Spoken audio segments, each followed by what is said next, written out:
Hi guys. आज की video में हम जानेंगे डिजीजेस और उनके कॉजिंग एजेंट्स के बारे में। आइए जानते हैं।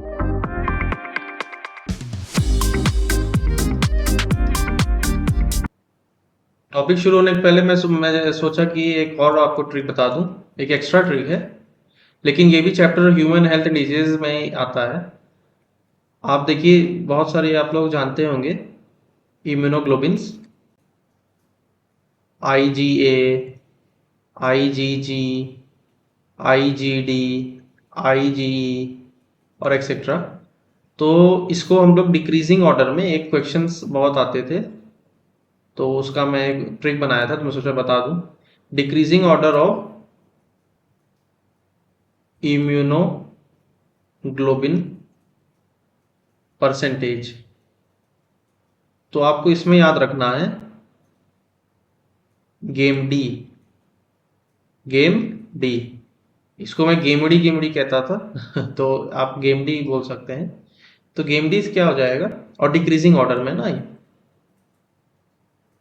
तो इम्यूनोग्लोबिन परसेंटेज आपको रखना है, तो उसमें हो जाएगा IgG सबसे ज़्यादा होगी, फिर IgA, फिर IgM, IgE और फिर IgD।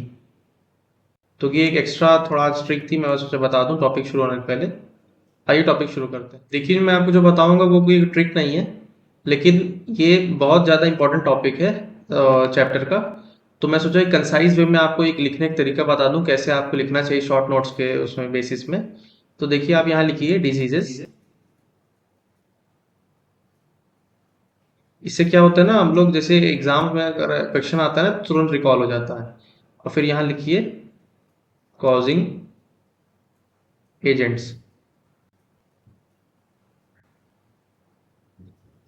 तो फर्स्ट डिजीज हम लोग लिखेंगे टाइफॉइड। और टाइफॉइड में आपको याद रखना है कि इसको कॉज करता है साल्मोनेला टाइफी,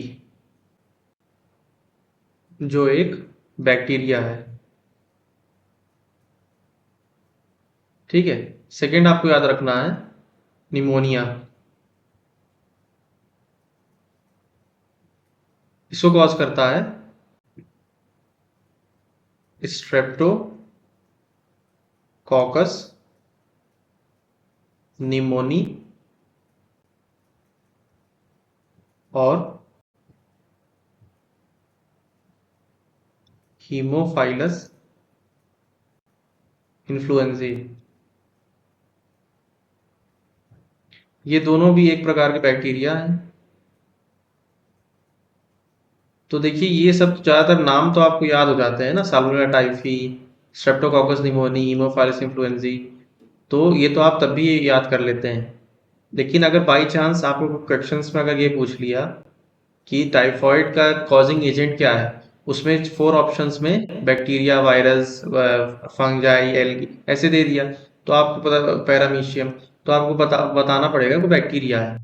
ऐसी निमोनिया पूछ सकता है, उसमें बैक्टीरिया है। अब हम लोग बात करेंगे तीसरे की। थर्ड है मलेरिया। मलेरिया का कॉजिंग एजेंट है प्रोटोजोन। ठीक है। और प्रोटोजोन का वैरायटी क्या है, उसकी टाइप, वो है प्लाज्मोडियम। तो देखिए, मलेरिया का प्रोटोजोन है। तो ऐसे आप डिफरेंशिएट करके मैं आपको लिखना है, सिखा रहा हूँ कंसाइज वे में। ये कोई ट्रिक नहीं है। फिर एनसीईआरटी के ऑर्डर में आता है एंटामीबा हिस्टोलिटिका, एमीबियासिस जिसको हम लोग कहते हैं। ठीक है। एमीबियासिस भी प्रोटोजोन करता है, कॉजिंग एजेंट उसका प्रोटोजोन है। और प्रोटोजोन का नाम ये है एंटामीबा हिस्टोलिटिका। तो मलेरिया हो गया और एंटामीबा हिस्टोलिटिका, मतलब एमीबियासिस हो गया।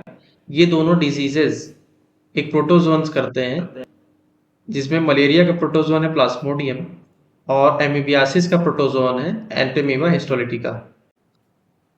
ऐसे ये फिफ्थ में आ जाएगी डिजीज एस्कैरियासिस। ये एस्कैरिस की वजह से होती है, कॉजिंग एजेंट्स का एस्कैरिस है।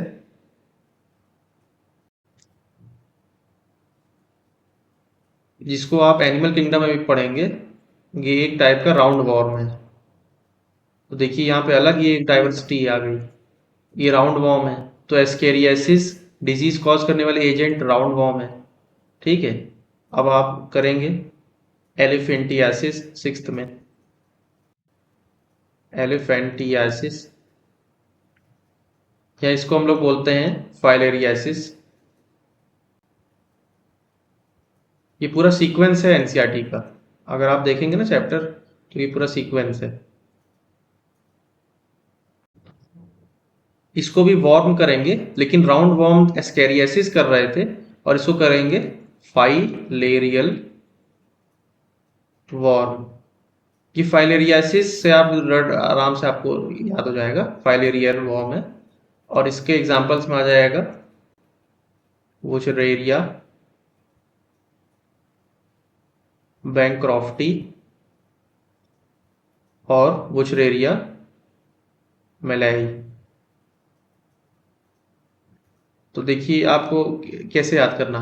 जैसे आप पूछ लिया एस्केरियासिस का कॉजिंग एजेंट क्या है, राउंड वॉर्म है कि जो है फाइलर वॉर्म है कि उसका प्रोटोजोअन है, कुछ भी, या वायरस है, बैक्टीरिया है, तो आपको पता होना चाहिए राउंड वॉर्म है एस्केरियासिस का। ऐसी एलिफेंटियासिस या फाइलेरियासिस का फाइलेरियल वॉर्म है। ठीक है। उसके एग्जाम्पल से पूछ सकता है। इसका अगर कॉजिंग एजेंट बुशरियर बैंक्रॉफ्टी पूछ सकता है, और एस्केरियासिस के कॉजिंग एजेंट एस्केरिस भी पूछ सकता है। तो इसीलिए मैं आपको ऐसे लिखना सिखा रहा था।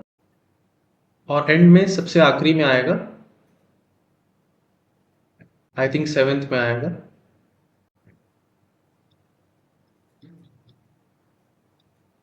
Ring worms. रिंग वॉर्म कौन कौन कॉज करता है? तो इसकी वैरायटी है, होती है फंजाई। तो ये बहुत इंपॉर्टेंट है ये भी। और फंजाई में आप एग्जांपल्स याद कर सकते हैं, एनसीईआरटी में दिया हुआ है। माइक्रोस्पोरम, ट्राइकोफाइटोन,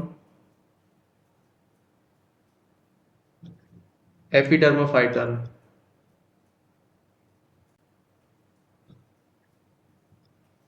ठीक है। कुछ लोगों को एग्जाम्पल्स याद करने में दिक्कत होती होगी, कुछ लोगों को उनके वैरायटी याद करने में दिक्कत होती होगी। तो इसीलिए अगर आप ऐसे लिखेंगे ना, जैसे मैं लिखना सिखा रहा हूँ शॉर्ट नोट्स के रूप में या एज कंसाइज वे में, आप तीन चार उसके पेजेस को एनसीईआरटी के एक जैसे एक पेज में सिर्फ देखे ले आए समरी के रूप में, तो इससे आप ना बहुत फास्ट एंड एफिशिएंट वे में आंसर कर पाएंगे। तो आज की इस वीडियो में इतना ही। ऐसी और टिप्स एंड ट्रिक्स जानने के लिए प्लीज चैनल को सब्सक्राइब कर लें। Thank you.